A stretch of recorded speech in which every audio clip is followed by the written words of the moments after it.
Joining us now is Heather Boushey, member of the White House Council of Economic Advisors. And Heather, thanks so much for joining us. Good to see you again. When you take a step back, does the president bear some responsibility for higher inflation? And as one of his advisors, what, if anything, can the White House do to combat these rising prices?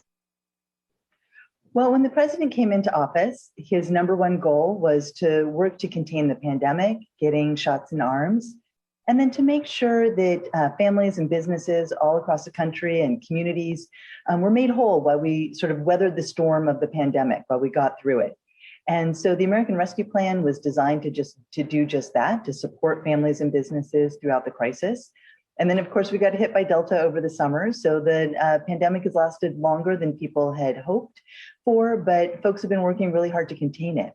And I start there because the kind of inflation that we're seeing today is really grounded in the pandemic. It's grounded in the fact that not just in the United States, but around the world, supply chains have been, seeing a lot of kinks in the chain because of the pandemic. So, when a factory in another country has a COVID outbreak, if they're the only factory that makes that really important part, then that part can't get made and it can't get shipped, and other businesses can't do their business, and then people can't get the goods that they are trying to order on time. So the president has really focused his economic policy on, first and foremost, containing the pandemic, and then making sure that, we kept families and businesses whole. And now we are focused on making sure that we, in his words, we build back better, focusing on, he spent a lot of time focusing on addressing the supply chain hiccups, doing the work to help open up the ports and get things moving again. And there's been a lot of progress there. But at the same time, we've also seen this very significant increase in the number of jobs.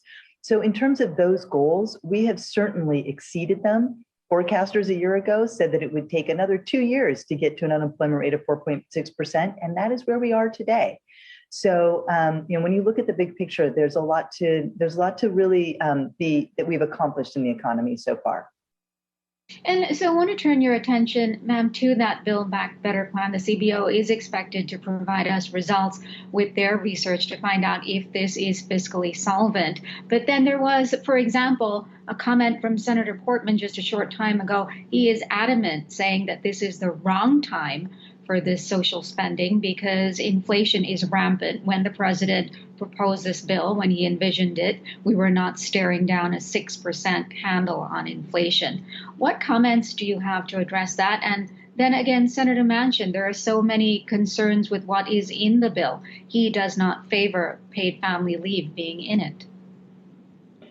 Well, the pieces of legislation that the president has put out there, the bipartisan infrastructure bill, which has passed and it was signed into law on Monday, which Senator Portman and Senator Manchin both supported and voted for.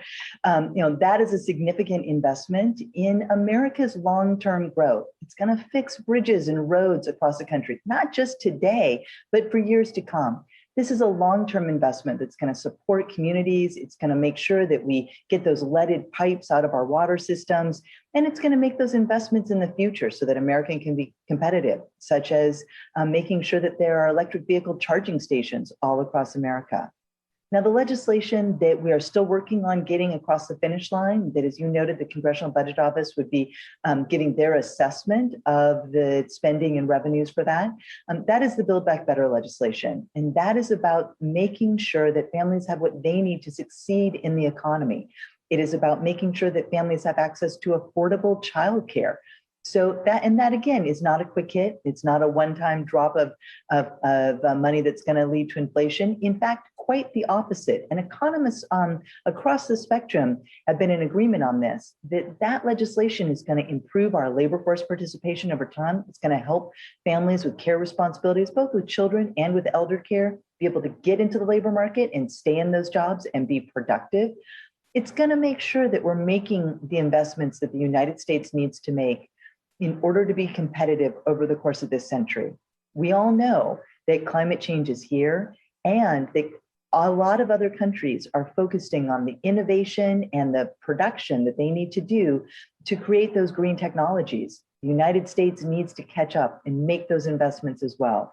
And a part of the Build Back Better legislation is really about making those investments in our future, in America's competitiveness, through making sure that from innovation to commercialization, we are focused on adopting to these new green technologies.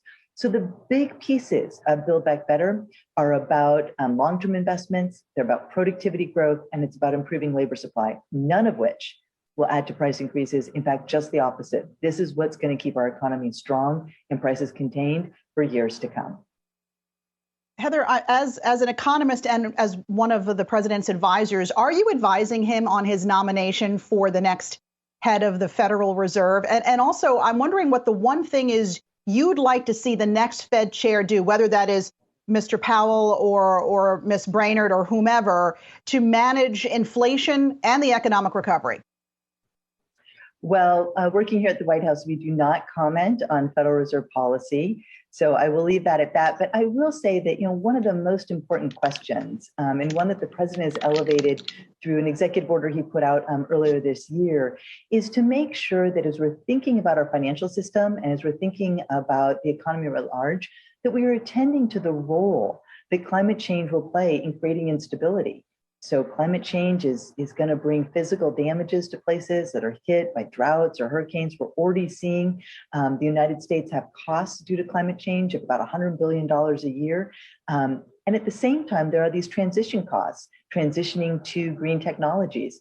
There are costs of, changing the kinds of assets that people have or the way that they produce things.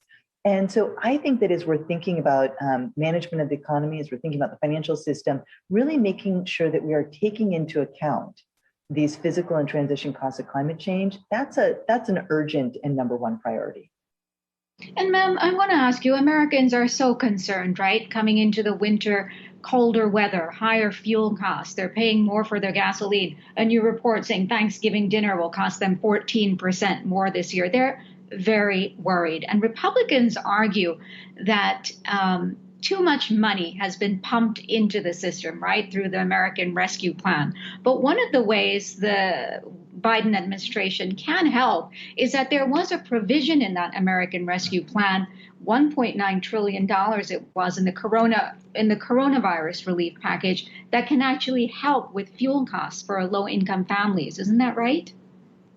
Certainly. There's a lot we can do to help low-income families with fuel costs. And let's also remember that because of the American Rescue Plan, that supported family incomes. And, one of the really important outcomes we've seen is lower poverty, lower child poverty.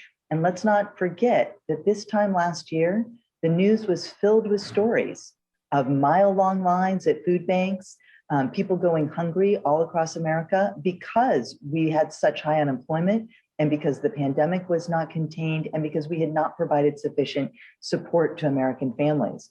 So this Thanksgiving, we are looking at an economy where certainly prices have risen, and we hope that is starting to get under control as the pandemic is getting contained. But we have less poverty, we have far fewer people going hungry, and people have the resources that they need in many cases to be able to afford that Thanksgiving dinner. Retail sales have been rising sharply. And so I want us to really focus on that larger picture. Again, this time last year, we were creating jobs to the tune of 60,000 a month. Right now, over the past few months, we've created jobs, more than 600,000 jobs per month. Actually, that's for the whole year. So we're in a very different economy than we were last year. And I know that you back President Biden's request for the FTC to take a harder look at gas and oil companies to see if they're colluding in some way to make gas prices higher. Some are saying that argument from President Biden is a little bit thin. Investigating sounds like a good idea, but it seems like this is based on just a couple of months worth of data, and a lot of this could actually be due to higher transportation costs and sort of inflation at work. What are some of the main reasons why President Biden feels that collusion is taking place at the gas pump? Well, here's the thing. It's hard to tell when prices rise exactly why a firm might be increasing them. And there is evidence that we've started to see that perhaps some of these rises in prices is about decisions that firms are making to charge higher prices. It may not be grounded in rising costs for them. And that's where the FTC, the Federal Trade Commission, can really play a role. What's really important is that we have an open and competitive economy where prices are competitive, and so where businesses can't overcharge. They can't get away with overcharging because either they're not a monopoly or they're not being made to act in a competitive way. And so that's what the FTC is going to look into, and nothing could be more important. As we sit here and talk about higher prices, it's really important to understand, and for the FTC and doing their job, which they are doing each and every day, to make sure that there isn't higher prices for the wrong reasons. And so I was very glad to see the president taking that step, at this important time for the American families. Heather Boushey, member of the White House Council of Economic Advisors, thanks so much for your time today. We appreciate it.